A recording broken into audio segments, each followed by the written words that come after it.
The triumph that wasn't. We thought we were going to die for a little while. We're there as passengers finally disembark early this morning. Stranded for days. Garbage and toilets backed up. Forced to sleep in tents on the poop deck. 5 days of one flush. No electricity, no air conditioning, and not enough answers. Clearly, we failed. So tonight, we try to ask the tough questions. I wonder if you could take a few more questions, like, do you really? What keeps happening on these ships, and who should pay? High and dry. Plus, the Costa Concordia, a year later, still dead in the water, while victims try to rebuild their lives and recover their loved ones still missing. You just can't take a pill and get over it. And whatever happened to the so-called chicken of the sea? The captain who went MIA when the lights went out. There were no women and children first. Ladies, you're on your own.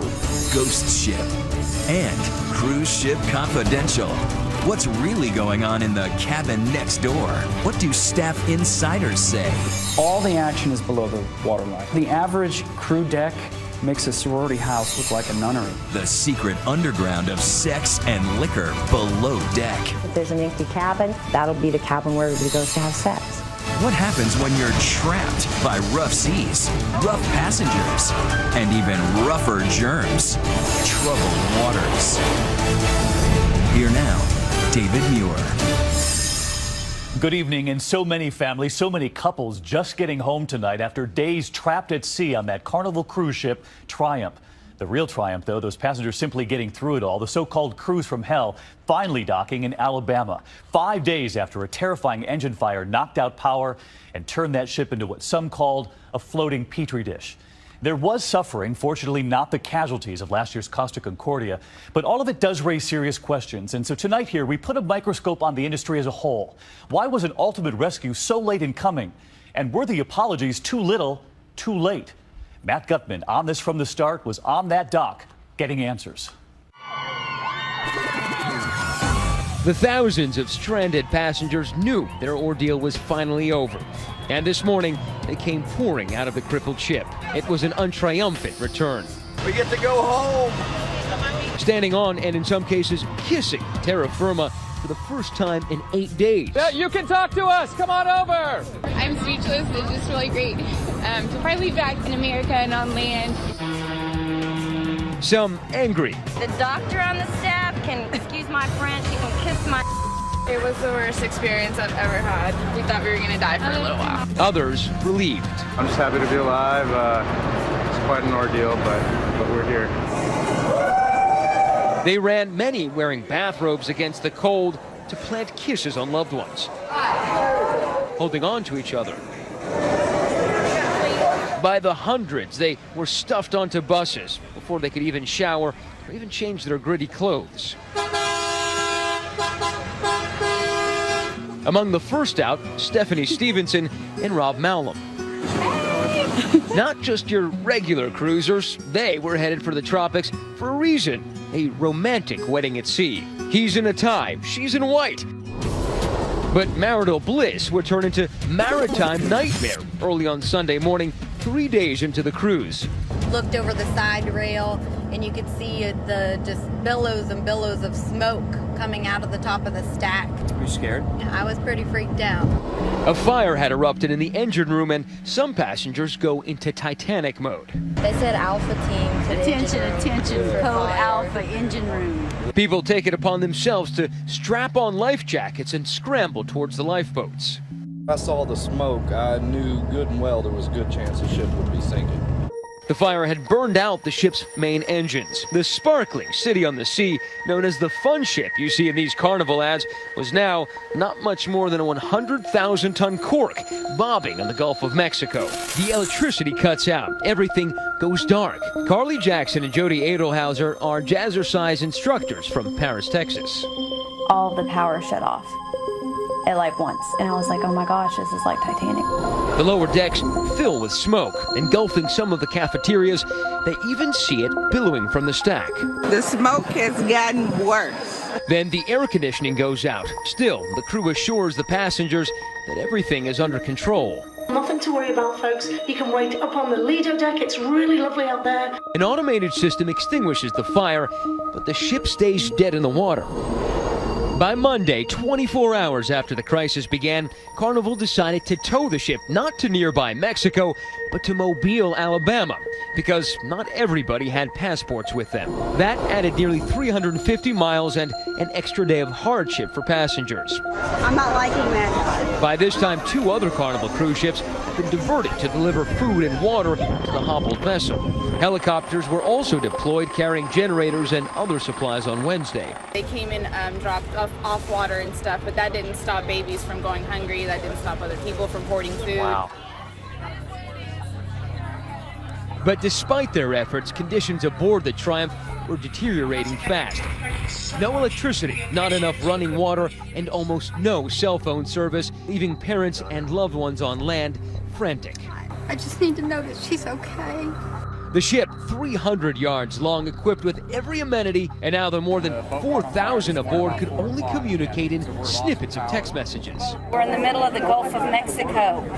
36 hours into the crisis, no hot food, no hot water, no AC, and the ship was listing.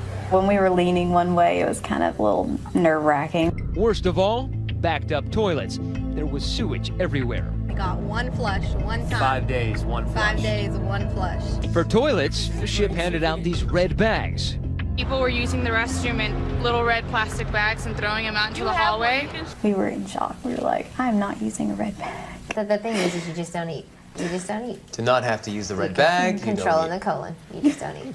We met a couple that we were talking to that said her husband was laying in bed and just the ceiling fell down on him full of urine, feces, all of that. Yeah. The stench and heat driving people to camp out on the decks. They built tent cities out of bed sheets.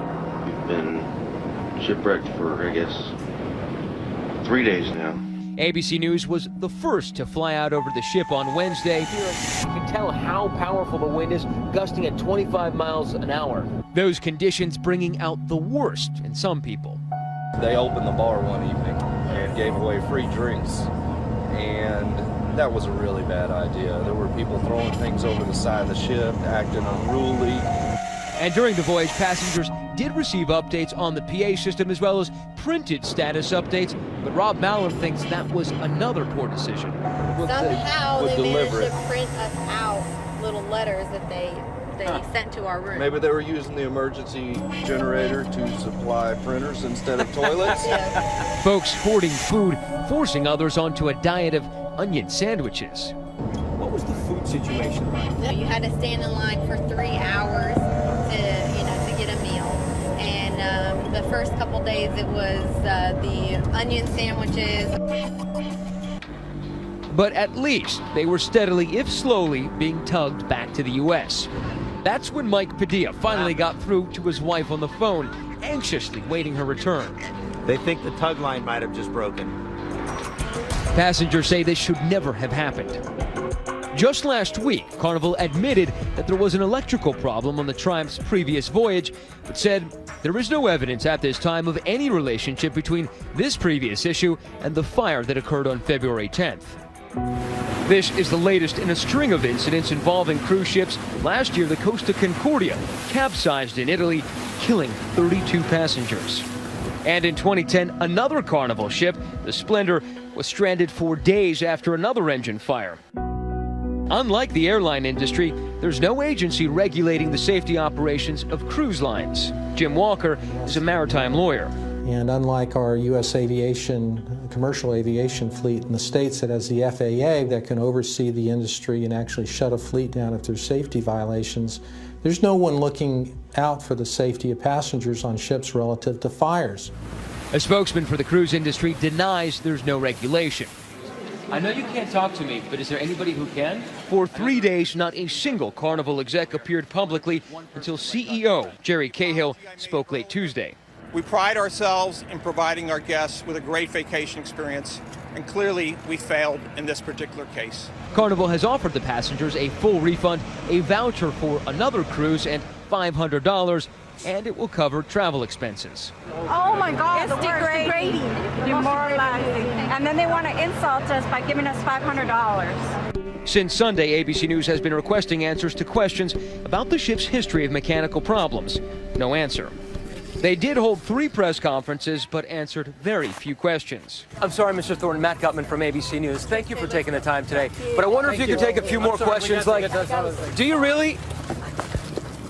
You're running away. We've been trying to track down anybody from Carnival to talk to us. And the company's chief marketing officer, he also retreated. We're on our way. 2 minutes. But one thing that did go right in the end for Carnival was bringing that colossus of a ship up this narrow channel in darkness. And after 8 days at sea, the most precious of cargo delivered back to family members. You guys gonna sleep tonight? I'm gonna shower and then I'm gonna sleep. We're showering. We had our food, now just a long shower, long hot shower. I really want to get home though. And for the newlyweds, a delayed wedding banquet of burgers and fries. This is gonna be the best hamburger ever. Never was there a couple so happy to trade a cruise for a bus. When we got on the bus, we went back and we flushed the toilet just to make sure it worked. And 2 other notes tonight. It's your tax dollars that help pay the price of these rescues by the Coast Guard, leading some to ask tonight, should the cruise lines be paying more? And as for size, the Carnival Corporation owns nearly half the industry, 10 brands, 100 ships worldwide. The industry is still growing. ABC's own parent company, Disney, has 4 ships of its own. We'll be right back. Next, the Costa Concordia, more than a year later, still stuck on its side. The images we can't forget, and survivors still reliving the nightmare. I haven't slept one good night since. My girls have had nightmares. And what about the captain who abandoned ship? We have children, we have babies, and he's the first person off the ship. But get this, he's suing to get his old job back. Coming up.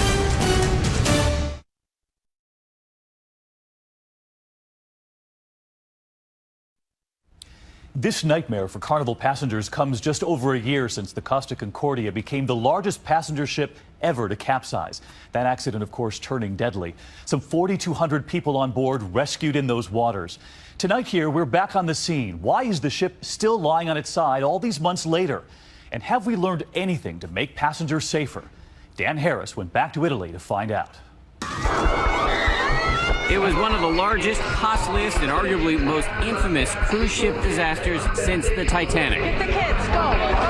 The Costa Concordia, a 15-story luxury liner which ran aground off the coast of Italy on Friday the 13th of January 2012, killing 32 people.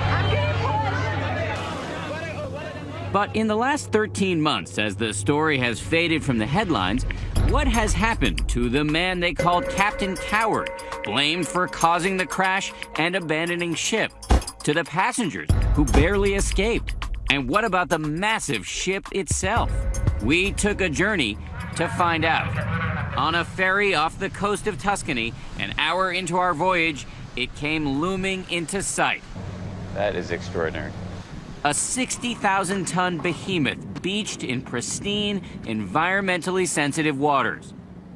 More than a year after the Costa Concordia went down, here it is. It's still here, surrounded by cranes and other vessels, which are involved in an extraordinary, expensive, risky, and unprecedented salvage operation.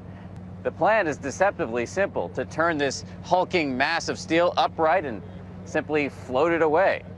It is an audacious plan. They are welding a series of enormous buoyancy tanks to one side of the boat, which will be used to rotate it upright. It will land, they hope, on an enormous steel bed and then be floated to the surface and towed away to a scrapyard. It could cost more than $500 million, and it might not even work. It is a far cry from the ship's heyday. Before she was rusting and rotting, she was a glittery showpiece with more than 18 restaurants and bars. Her captain, a made-for-TV villain named Francesco Scatino, who favors dark suits, sunglasses, and slick-back hair, and who, in the dark of night, 3 hours into a 10-day cruise, decided to attempt a risky maneuver, taking the ship off course to give a sail-by salute to honor a fellow captain who lived on the tiny island of Giglio. but the ship came too close and hit an underwater rock. For an hour, as panic set in, the crew told the 3,200 passengers to return to their cabins, that it was just a minor technical problem. By the time Captain Scatino got around to issuing the abandoned ship order, the vessel was in chaos, with people pushing one another to get onto the lifeboats, and some of them jumping to their deaths. Lynn Kalin from Seattle documented the confusion. Because we were literally in pitch black on this huge ship, and no one had any directions whatsoever. It was total chaos. Members of the Ananias family from California were among the last off the ship. We knew that this was the end for us. We told our daughters that go ahead, our life, we've Save lived, save yourselves. And they told us no, we go as a family. Meanwhile, Captain Scatino was long gone. He later said he tripped and fell into a lifeboat. A Coast Guard official was recorded screaming at the captain to go back and help. Damn it, he said, go back on board. There were heroes that night, including the people of Giglio Island.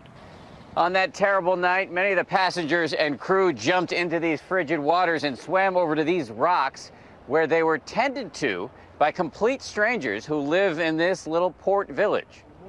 The mayor, Sergio Ortelli, made an extraordinary decision. You ordered people to open up their homes and businesses to the survivors. Why did you do that? Some of them were soaking wet and frightened. Many of them were elderly, he said, and many of them children. Giuseppe Modesti still cries when he recalls the night when the town opened its arms to the wet and the wounded. It's tough for you to talk about, emotional. My mind goes back to that night, he said, and the emotions from those days return. In the immediate aftermath, the island was flooded with family members like Kevin Rebello, who we met as he was looking for his brother Russell, a waiter on the Concordia. My instinct says he's somewhere around. I hope he's alive. 4 weeks ago, Giglio once again hosted survivors and victims' family members for the one-year anniversary. Kevin Rebello was there, his brother still missing and now counted as one of the dead. For us, it's very important to have a body to take him home. For me and for my family, it's very important. There was a procession and later a minute of silence at the exact moment, 9:45 p.m., when the Concordia ran aground. 32 lanterns carrying messages for those who did not survive. There's still a lot of not understanding why we survived and other people didn't. And that is something that's very, very hard to live with. This week, we caught up again with Lynn Kalin, who captured those haunting images from the Costa Concordia. She says watching this latest cruise ship crisis unfold in the Gulf brings it all back for her. It brings back the memories of the night when we literally went over on the cruise ship. I feel so sorry for those people because I know what it's like being stuck on a cruise ship and not being able to get off. One of the major ongoing frustrations for the survivors, lawsuits against Carnival Cruise Lines, which owns the Costa Concordia, are unlikely to go far. Maritime law is not generous to victims of disasters. The most you can probably collect for wrongful death or severe injury, roughly 60 grand. Lynn Kalin collected just over $9,000. It definitely doesn't cover the stress in our going to psychiatrists and things like that, and all of our belongings on the ship, and we're still living with it. I haven't slept one good night since the accident. My girls have had nightmares. One of them is saying that she's at an angle, like at a tilt, constantly in the dream. So what has become of the man who is allegedly to blame for this accident? Captain Scatino is at his home near Naples under court orders. Since the crash, he's been publicly defending his actions. Lei non crede di aver commesso un crimine? Assolutamente no. Calling himself a hero, blaming his subordinates, and saying he has no regrets. Io rifarei quello che ho fatto, visto? And here's the kicker. He is now suing the cruise company to get his job back.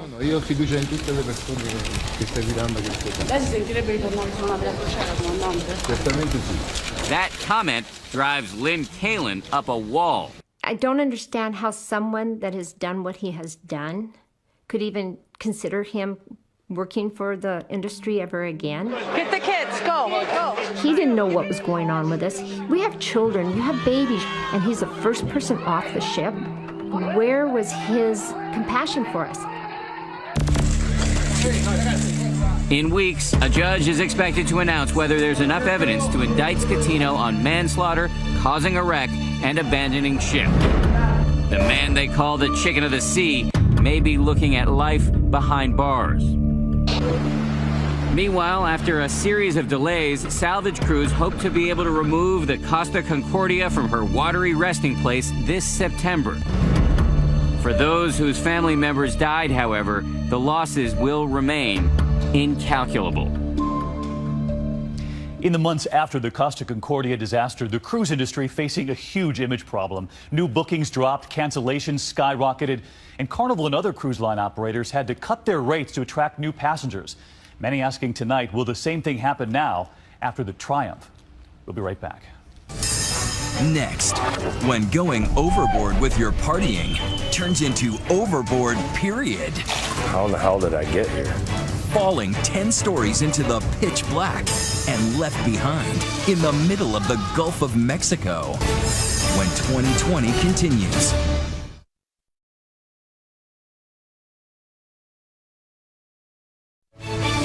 "2020 returns. Man Overboard, now with John Quinones. There's a man overboard. Straight ahead! Straight ahead! He's yelling straight ahead. As a rescue boat searches the dark sea. He's way out there. You can hear him. Moments later, he's laying right there. A man, after floating for 3 hours, is pulled from the water alive. They're more than just cruise ships, they're floating cities. But no one fears falling off a city. The same can't be said for these colossal vessels. The numbers are foggy, but some estimate that every 2 weeks someone goes overboard. 23 known cases last year. Most simply vanished. Only one was found dead, and 4 lived to tell their story. Passengers like Tim Sears. Last thing I remember is looking for my friend in the casino. It's 2003, aboard Carnival's Celebration cruise ship. As in many of these cases, Tim Sears, then 31, had too much to drink. That's the last detail he remembers before falling 10 stories into the Gulf of Mexico, 50 miles offshore. I'm coming to in the middle of the water, and there's no ship around, and it's total darkness. Pitch black in the middle of the ocean. Tim asks himself, how in the hell did I get here? I mean, to be honest with you, that was my very first thought, was how in the world did I end up here in the middle of the water with no ship around? He can see next to nothing. A few varying lights way off in the distance, and that's about it. Fairly quickly, I realized I didn't have any pants, any shoes. All I had on was boxers and a sweatshirt and a t-shirt on. No one knows Tim is missing, but he's not alone. I can actually remember looking around and seeing just little green, bluish, small creatures jump around, and that's all I could see for miles. And I just remember stopping and actually going, wow, this is amazing. Tim's psychedelic friends are just bioluminescent algae. For 14 hours in shark-infested waters, Tim, a former Army paratrooper, manages to stay afloat until his mind and body say enough. I was tired, and so I made peace with God and closed my eyes and started going down in the water, taking water in through my nose into my lungs, and no thoughts went through my head. I was ready for it to be over. Tim says he starts to sink into the darkness, but then something happens, a light of hope that gives him a renewed determination. And my eyes just opened, and I swam back to the top and spit the water out and decided that I was going to keep swimming. For 3 hours, Tim struggles on. Like Tom Hanks in Castaway, he's still slowly drifting into the abyss until, in a scene straight from the movie,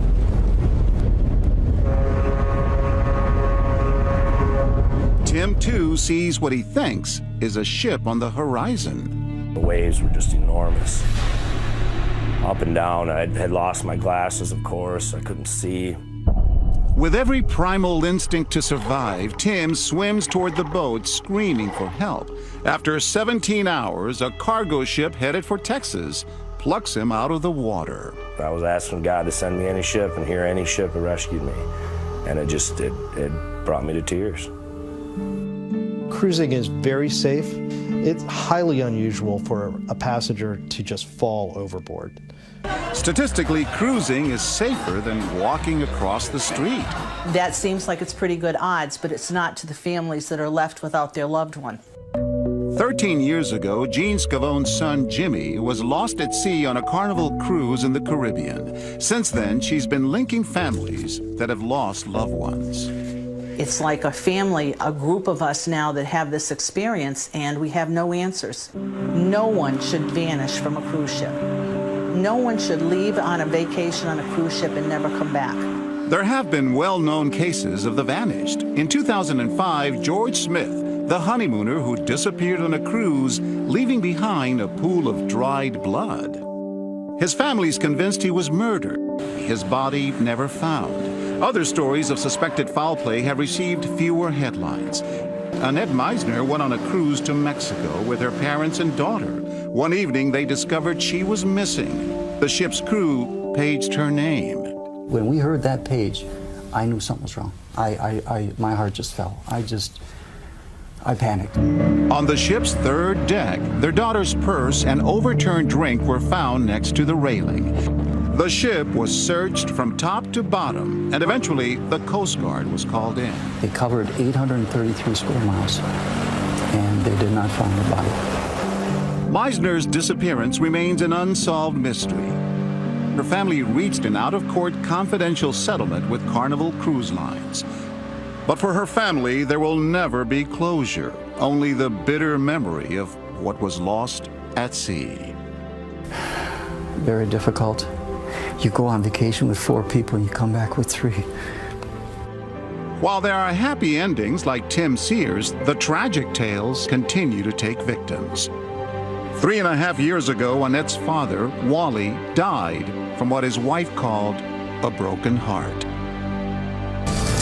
Next, think you're having fun on a vacation cruise upstairs? Wait till you hear what the crew can get up to downstairs. Is there a lot of partying that goes on even amongst the crew members? Amongst the crew members, that's where the party is. The crew spills the beans. Cruise Ship Confidential, coming up.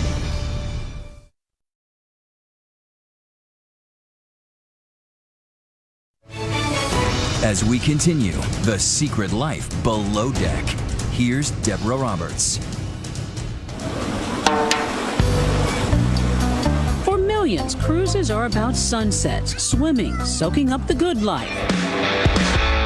But let's face it, for many, hitting the high seas is also about hitting the hard stuff. Ever hear the expression cruise ship drunk? Well, you're looking at it.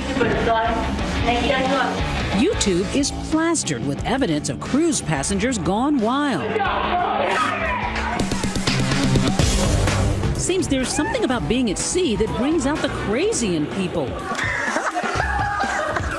You might even lose your fear of heights.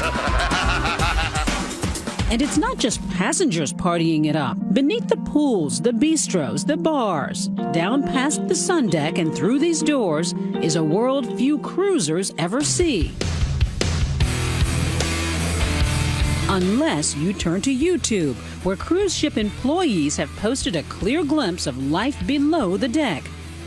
This man saw it all. All the action is below the waterline, all of it.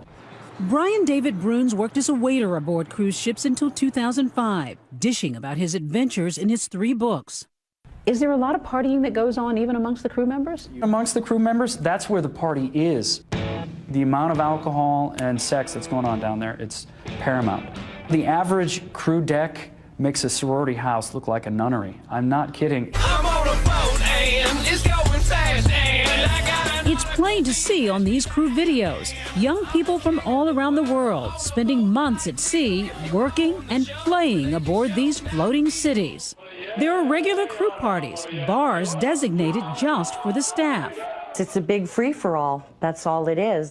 Sherry Cecil worked on a luxury cruise liner in 2004, climbing the ladder from waitress to officer. There's sex cabins if there's an empty cabin, and they can somehow sneak a passkey. That'll be the cabin where everybody goes to have sex. All of it happening, she says, under the passengers' noses. While cruisers stroll the luxurious decks and enjoy beautiful cabins, on the lower floors, often below the waterline, is the crew deck. It's like a separate ship with dining areas, rec rooms, and tiny cabins housing at least 2 to a room. The cabin is the size of a walk-in closet. And within this little society at sea, a strict hierarchy all its own. Is it kind of a sense of like upstairs, downstairs, you know, sort of a feeling of you're working here, they're working there, and you don't mingle? Yes, and it's not just a feeling, it's physical as well. Staff officers, all those guys are up on the bridge decks. They never go down below the waterline. They don't even go to the crew decks if they can help it. Unless there's a reason. A lot of my friends in the restaurants were pretty ladies. They always had an officer that was asking them to be their ship squeeze. That's what it's called, ship squeeze. We all have one, right? And they have wives and kids back home. When the wives come on in the families, the mistresses are put offshore for a week's vacation, and the wives leave, and on the mistresses they come back. But it's a tougher life for crew members who say days are filled with back-breaking chores. You work constantly. I don't want to call it a sweatshop condition, but that's really what it is. So you work 80 hours a week minimum. 80 hours a week? I worked 15 weeks in a row at 100 hours a week. They're paying you something like $40 a month. Almost 100% of their salary come from tips from the guests. Between $1,000, maybe $3,000 on the high end a month. Human rights groups have accused cruise lines of exploiting workers with long hours and low pay. The cruise industry says it's a problem of the past and new laws will regulate working and rest hours. Yet former employee Cecil says passengers have been deliberately kept in the dark about anything negative. We don't tell them anything. If there's a mechanical breakdown, we do not tell them. If there is an illness outbreak, we do not tell them. We are told to lie to them. Sherry's personal cruise story is frightening. Just 2 months into her contract after a night of drinking, she says a fellow crew member raped her in her cabin. The trauma of the attack was horrifying enough, she says. Then she told her superiors. And my boss hauled me into his office and said, "Sherry, bad things happen to good people. You just have to put this beside you. You're just going to have to get on with your life, get over it, and get back to work. So either you show up tonight at work or you go pack your bags." I had already been raped. Was I going to lose my career? Sherry continued working. 2 years later, she left the ship, sued the cruise line, and settled for an undisclosed amount. They shoot first, ask questions later. If there's even a whiff of controversy, you're gone. You get pregnant, you're gone. They very much sweep it under the rug. Still, Brian says the good outweighs the bad. He and others we talked with insist that cruise work is mostly free of serious trouble or controversy. Would you take a cruise today? Oh yeah, I can't wait to take a cruise. Bring it, I'm ready. Get my passport, let's go. Next, what's not in the travel brochure? It could be crashing waves, flying furniture, or outbreaks of illness. Are the few doctors on board up to the challenge when you're trapped? When we return.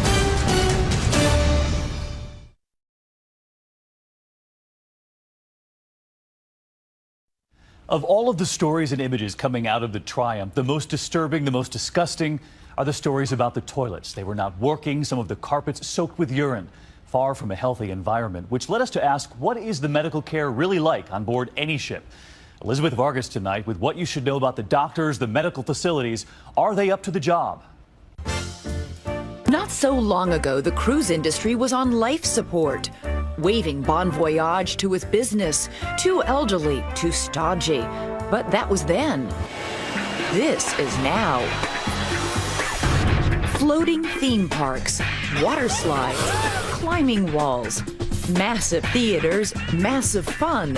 They built it, and boy, did they come. It's become a $38 billion business, and the ships, they've gone from big to huge to positively gargantuan. And with all those sun-baked vacationers hitting the bars and the buffets like there's no tomorrow, safety and medical care is critical. Safety is absolutely our top priority. The truth is, we carried over 20 million passengers last year, and we carry them safely and reliably and offer them an excellent value and vacation experience. But at the same time, if anything at all does go wrong, you're on a boat and trapped. They may call them floating cities, but real cities have hospitals with real emergency rooms. Who are the doctors who practice out at sea? The ships, in my experience, have doctors with limited or inadequate or inappropriate education and training and experience in providing the full range of medical services. Jim Walker's entire law practice is representing disgruntled passengers. He claims the medical standards set by the cruise lines are only voluntary, and they don't want you to hear about all the people who call him every day, complaining about delayed or inadequate care, even when the seas are calm. You're simply not going to get the same care by any stretch of the imagination with what you would expect here in the United States. I don't think that's true anymore. There certainly may have been a time where cruise lines hired retired doctors or doctors that really didn't want to work very hard. I think those days are over. Oliver DiPietro spent more than a decade as a cruise ship doctor, as well as managing medical care for Norwegian Cruise Lines. I spoke with him from his office in Miami. Basically, you know, people spend a lot of time researching the ports of call and the onboard activities. Nobody's checking in to see who the doctors are. Well, I think that the cruise lines do that before they hire a ship's doctor. Most doctors today are, doctors that have emergency room experience and training. Same with the nurses. But no matter how qualified the doctors, if something happens like it did on the Triumph, the smell, the sewage, coming out of the bathroom, the toilets wasn't flushing. It's trouble. It's their worst nightmare. It's actually an unbelievably significant event. You have no hygiene. Urine floating on the floor, feces coming down the wall. No running water. This is the bags that we were told to use the restroom in. They're not able to even clean up after themselves. Dr. Philip Tierno of NYU is an expert on microbiology and germs and says confined spaces can always breed disease. Infectious disease outbreaks are not uncommon. The CDC reported 16 stomach flu outbreaks on U.S. ships alone just last year. An outbreak of a highly contagious stomach virus on board the Queen Mary 2. The bottom line, in a situation like the Triumph, it was the worst experience I've ever had. There are limits to what any doctor can do. Ship's medical departments are very well equipped. But it sounds like, you're basically there to stabilize the patient until you can get the more sophisticated medical help, right? Correct. You would not do surgery on board. You would evacuate. But getting to the hospital fast is only possible if you're close enough for a Coast Guard helicopter to reach, like a man with a life-threatening condition was just over a year ago. Of course, after you land, you may want pain medication when you get the bill, as much as tens of thousands of dollars for that Coast Guard flight. But a ship at sea presents all kinds of potential hazards, and being trapped on board, particularly in bad weather, can be much worse than no bathrooms. Imagine the terror on board the Oceanos. It went down off South Africa in 1991. Fortunately, everyone was rescued. 30-foot rogue waves hit this cruise ship near Spain in 2010, smashing through windows, a direct hit on unsuspecting diners. The terrifying wave killed 2 and left 14 others injured. And look what happened on this ship during a bad storm off New Zealand in 2008. Everything that wasn't nailed down slides around or out of control. 42 people were hurt, many with broken bones. In these worst-case scenarios, people's lives may depend on their own reactions. And researchers say most of us, 80% of us, will freeze. The vast majority of people do this. It's called denial in essence, right? There's a lot going on in your brain in this moment. And most of all, your brain is going to rely on its hardwired response to fear. Writer Amanda Ripley has studied our reactions to plane crashes, sinking ferries, and burning buildings. I think the thing that's most surprising is that your biggest threat is that you will move too slowly or shut down altogether. That is, until others step in to lead the way. About 10% of us will take that role. On the Concordia, those take-charge types led others to safety. As for the final 10%, they completely freak out and are far less likely to survive a disaster. Cruise ships have stepped up their safety precautions and evacuation drills to ensure people are aware of what to do. We train them what they would do in an actual emergency. We practice in the way that they might actually be expected to act and the crew would act in an emergency. Still, passengers seem relatively unfazed. The cruise lines are confident people will sail on, anticipating nothing but happy memories. We want both new customers and old customers to know that as a guest on our ships, they will be safe and secure.